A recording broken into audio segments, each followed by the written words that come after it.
Hello students, very good afternoon to all of you. I am Vikrant Bhardwaj, your physics tutor.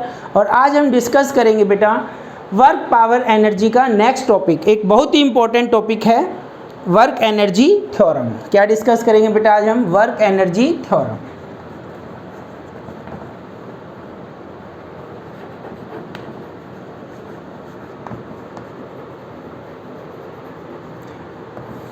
Work energy theorem, इसी को हम कहते हैं work energy principal के नाम से भी जानते हैं।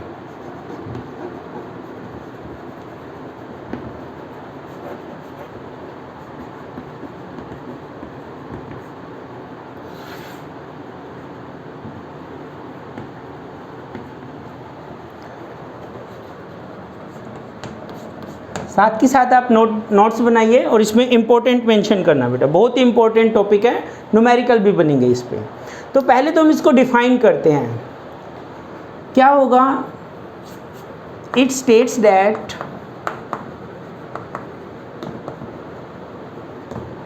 Work done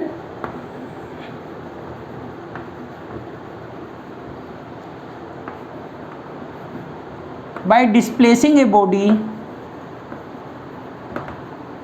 work done on displacing a body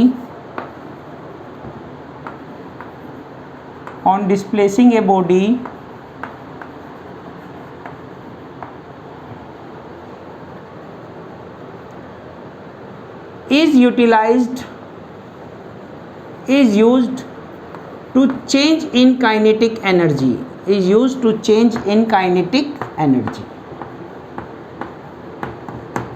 क्या कहता है बेटा वर्क एनर्जी थ्योरम? जो भी हम वर्क करेंगे, किसी बॉडी को डिस्प्लेस करने में जितना हमें वर्क करना पड़ा, वो वर्क कहाँ चला गया? उसकी काइनेटिक एनर्जी चेंज करने में यूटिलाइज हो गया। कहाँ चला गया? Change in kinetic energy.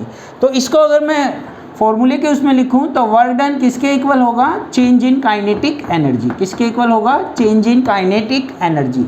ये जो डेल्टा है, डेल्टा ये किसको शो कर रहा है? चेंज को। अब चेंज का मतलब ये नहीं है सिर्फ इंक्रीज होगा, काइनेटिक एनर्जी में इंक्रीज होगा। चेंज का मतलब है इंक्रीज भी हो सकता है, डिक्रीज भी हो सकता है। सपोज कीजिए हमने वर्क किया बॉडी को डिस्प्लेस करने में, और जो फोर्स लगा रहे हैं हम वर्क करने के लिए in the direction of displacement है, मीन्स उसमें एक्सेलरेशन आएगा, काइनेटिक एनर्जी बढ़ेगी। और अगर मैं कहता हूं कि बॉडी इधर मूव कर रही है, कोई बॉडी मूव कर रही है इन दिस डायरेक्शन, और हमने फोर्स लगाया अपोजिट टू द मोशन, तो उस केस में क्या होगा? काइनेटिक एनर्जी डिक्रीज करेगी। पर जितना वर्क होगा वो चेंज के बराबर होगा इन बोथ कंडीशन। इसी को हम प्रूव करेंगे। Let's see. तो एक हमने हॉरिजॉन्टल सरफेस कंसीडर की and this is the body of mass m मास की हमने बॉडी कंसीडर कर ली। स्टार्टिंग में ये बॉडी मूव कर रही है, रेस्ट में नहीं है, स्टार्टिंग में बॉडी मूव कर रही है, तो इसकी इनिशियल वेलोसिटी क्या है बेटा? u। इनिशियल वेलोसिटी क्या है इसकी? u।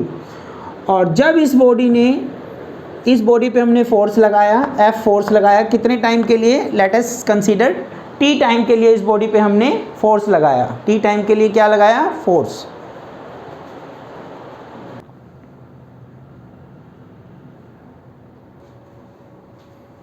तो यहाँ पे हम क्या डिस्कस करें बेटा? ये कोई बॉडी है, इसके कुछ पैरामीटर्स हम यहाँ पे लिख रहा हूँ मैं, देखिए let's see. m is the mass of the body, m is the mass of the body. Initially जब ये बॉडी मूव कर रही है वो u स्पीड से मूव कर रही है, इनिशियल वेलोसिटी। और इस पे हमने फोर्स लगाया, let us consider force F लगाया। हाउ मच टाइम के लिए? t टाइम के लिए इस पे हमने फोर्स लगाया। कितने टाइम के लिए? t टाइम के लिए। और इस बॉडी ने कितना डिस्टेंस कवर किया है इस फोर्स लगाने से? हम एज्यूम करके चल रहे वन डायमेंशनल मूव कर रही है। कितना फोर्स लगा इसने? t डिस्टेंस कवर किया F फोर्स लगाने से। इसमें कुछ एक्सेलरेशन आया होगा बेटा, a बी द एक्सेलरेशन। अब कैसे ड्राइव करेंगे इस केस को? आप देखिए यहाँ पे जो वर्क डन है, small amount of work done क्या होता है बेटा? वन डायमेंशन माना मैंने, तो F dot D S means क्या आ जाएगा? Fs cos 0, और cos 0 कितना होता है? 1।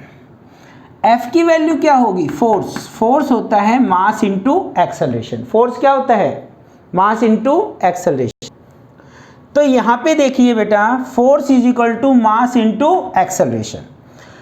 एक्सेलरेशन को हम क्या लिख सकते हैं? Acceleration is equal to change in velocity upon time taken, dv upon dt। तो ये फोर्स क्या बन गया हमारा? मास एक्सेलरेशन की जगह क्या लिखा मैंने, dv/dt। Put this value of force in equation first, ये इक्वेशन 1 मान ली। पुट वैल्यू ऑफ फोर्स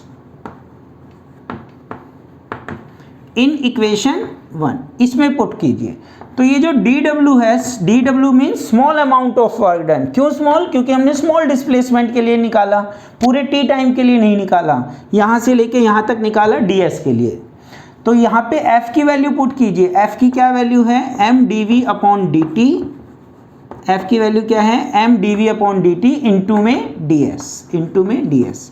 अब ds/dt किसके इक्वल होगा, इसकी वैल्यू क्या आएगी, ds/dt। We know that change in rate of change of displacement किसके इक्वल होता है, वेलोसिटी के इक्वल होता है। तो ये जो dw है ये आ गया m ds/dt, इसको एक साथ लिख लेते हैं, ds/dt इंटू में dv। तो ds/dt की जगह क्या लिख दूंगा, v कंसीडर कर लेंगे, वेलोसिटी इंटू dv। तो ये small amount of work done है। क्या है बेटा, small amount of work done. अभी कंप्लीट नहीं हुआ, हमें क्या निकालना है, टोटल वर्क डन। मींस जब से u से चली t टाइम तक लगते लगते फोर्स ने उसकी वेलोसिटी कितनी कर दी, v कर दी। For total amount of work done, क्या मेथड होता है, इंटीग्रेशन। ये किसका साइन है, integration on both side, integration on both side. तो यहाँ पे लेफ्ट हैंड साइड में इंटीग्रेशन करूँगा तो वर्क डन, सभी इंटीग्रेशन का मतलब होता है बेटा जोड़ना, सम करना। तो सभी स्मॉल वर्क को जोड़ेंगे तो क्या आ जाएगा, टोटल वर्क। इंटीग्रेशन का साइन क्या है यहाँ पे, mv/dv। मीन्स dv के रिस्पेक्ट में इंटीग्रेशन हुआ तो लिमिट्स भी किसकी होगी, वेलोसिटी की। जब टाइम लगना शुरू हुआ 0 पे u थी और t टाइम होते होते उसकी स्पीड कितनी हो गई, v। m कांस्टेंट है, इंटीग्रेशन से बाहर ले लिया तो v/dv लिमिट u से v। कैसे करते हैं इंटीग्रेशन, एक पावर इंक्रीज करो, न्यू पावर से डिवाइड करो। तो यहाँ पे ये जो वर्क डन है ये क्या आ जाएगा, m इंटीग्रेशन कर देंगे तो इंटीग्रेशन का साइन हटा देंगे तो ये आ जाएगा बेटा v² अपॉन 2। मीन्स एक पावर आपने इंक्रीज की और न्यू पावर 2 से डिवाइड कर दिया। जब इंटीग्रेशन का साइन हट गया यहाँ से तो ये इंटीग्रेशन कहाँ पे आएगा, अब ये जो क्लोज्ड ब्रैकेट है इसके इधर आ जाएगा। इसको हम बोलते हैं लोअर लिमिट। क्या बोलते हैं, लोअर लिमिट। और इसको क्या बोलते हैं, upper limit. Lower limit and upper limit. तो यहाँ तक हमने डिस्कस किया, इसको हम नोट डाउन करेंगे। यहाँ पे देखिए चलिए आप,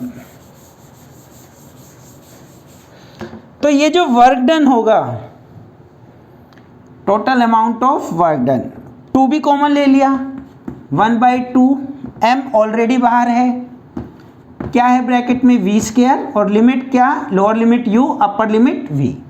तो क्या होता है बेटा, upper limit minus lower limit. तो this amount, total amount of work done w किसके इक्वल आएगा, हाफ m। इसकी जगह v रखो, v की जगह v रखेंगे तो v आएगा, v की जगह u रखो, माइनस का साइन u²।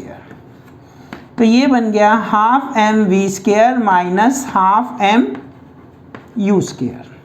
अब हमें पता है बेटा kinetic energy, final kinetic energy होती है हाफ mv² और इनिशियल काइनेटिक एनर्जी को क्या रख दिया, हाफ mu²। ये क्या है, mv²। Final kinetic energy kf, initial ki। तो ये वैल्यू रखेंगे तो this work done is equal to kf kinetic energy final minus kinetic energy initial. इसी को हम कहते हैं बेटा चेंज। फाइनल माइनस इनिशियल क्या होता है, चेंज डेल्टा काइनेटिक एनर्जी। तो ये हमारा एक इम्पोर्टेंट टॉपिक है। क्या टॉपिक का नाम है, वर्क एनर्जी थ्योरम। तो आज बेटा हमने डिस्कस किया वर्क एनर्जी थ्योरम। इसको कैसे डिफाइन करेंगे, क्या मतलब जितना वर्क हमें करना पड़ा वो कहाँ यूटिलाइज हो गया, चेंज इन काइनेटिक एनर्जी में। और ये उसका प्रूफ डेरिवेशन, बिल्कुल सिंपल डेरिवेशन है बेटा। आपको एक लिमिट लगानी है, इंटीग्रेशन आना चाहिए। और इंटीग्रेशन का जिन बच्चों को सिंपल फॉर्मूला नहीं पता वो एक फॉर्मूला याद रखें। फिजिक्स में जो हमारा इंटीग्रेशन आता है वो बिल्कुल सिंपल इंटीग्रेशन आता है। 99% केस में ये फॉर्मूला यूज़ होगा आपका। अगर इसका इंटीग्रेशन करना है x की पावर n का, तो क्या होता है बेटा, एक पावर इंक्रीज और न्यू पावर से डिवाइड।